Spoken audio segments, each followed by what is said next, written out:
Hello, good evening, and welcome. I'm John Lazarus with Stories Matter and D&E Publishing. In our second installment of this series, where we weigh the merits of a text and decide to promote, censor, or eradicate it from history, we'll take a closer look at J.D. Salinger's controversial classic, The Catcher in the Rye.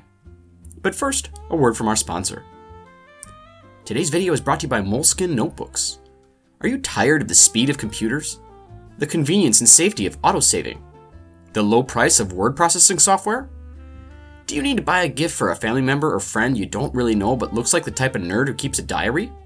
Well, Moleskine Notebooks might be right for you. Record your thoughts in this intimate, overpriced, easily lost, and difficult to maintain format. Now available in red. J.D. Salinger's The Catcher in the Rye tells the story of Holden Caulfield, a prep school student who learns he's going to be expelled. The disillusioned young man is quick to question the authenticity of others, and this book features his charged conflicts with classmates, ex-girlfriends, and prostitutes. While some view Holden as an iconoclast rebelling against the rigid conformity of 1950s America, others see him as a spoiled rich kid ignorant of his advantages. A third group sees Holden as a cautionary tale of the dangers of nuclear proliferation, but those people clearly read the wrong book. Upon its release in 1951, the novel was an instant hit. Salinger had to cancel all public book readings due to incessant interruptions from throngs of screaming girls. The New York Public Library system had to stop lending the book out due to excessive theft, which then led to a rise in library fistfights, bookcase fornication, and one instance of beheading with a giant paper cutter. Bans of the book soon followed. Some advocacy groups cited the novel's foul language, while others warned the book would give rise to an army of insufferable 16-year-olds for the next 7 decades. Now let's weigh the pros and cons before we settle on a final verdict.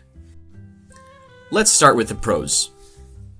The book is first and foremost a social satire.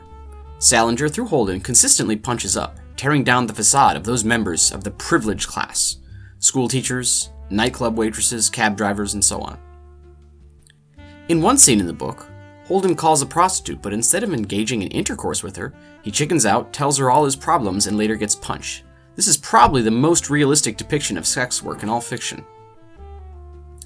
As another bonus, the book was at least partly responsible for several assassinations, including that of wife-beating absentee father John Lennon, and the attempted assassination of all-around piece of human filth, Ronald Reagan.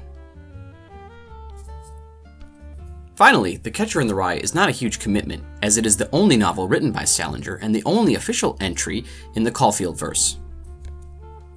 Now onto the cons. While the book is a well-rendered depiction of teenage male angst, if you need a reminder of how awful high school boys are, 15 minutes in a history classroom or lacrosse team locker room would be a much quicker and more efficient way to get the point across. Many groups, especially during the Cold War, called the book a communist plot to overthrow America. It's not difficult to see why. The book clearly advocates several communist values like failing classes, drinking in bars, trying to get laid, running away from home, and having dead siblings die from leukemia. In its 72-year history, there has never been a movie made from the book, and as we all know, Hollywood only adapts worthwhile literature. Finally, there is a strong likelihood that young teens, after reading the book, will start mimicking the foul language found inside the novel. Words and phrases like screw up and give her the time. Final verdict. Buy. While this book clearly promotes underage drinking, speaking back, and having hidden trauma, I still think it's too unique and well-rendered a tale of confused adolescence to ban or burn. Make sure you buy this one. That's all for this time. Make sure to click that subscribe button, and I'll see you on the next one. Thanks for watching.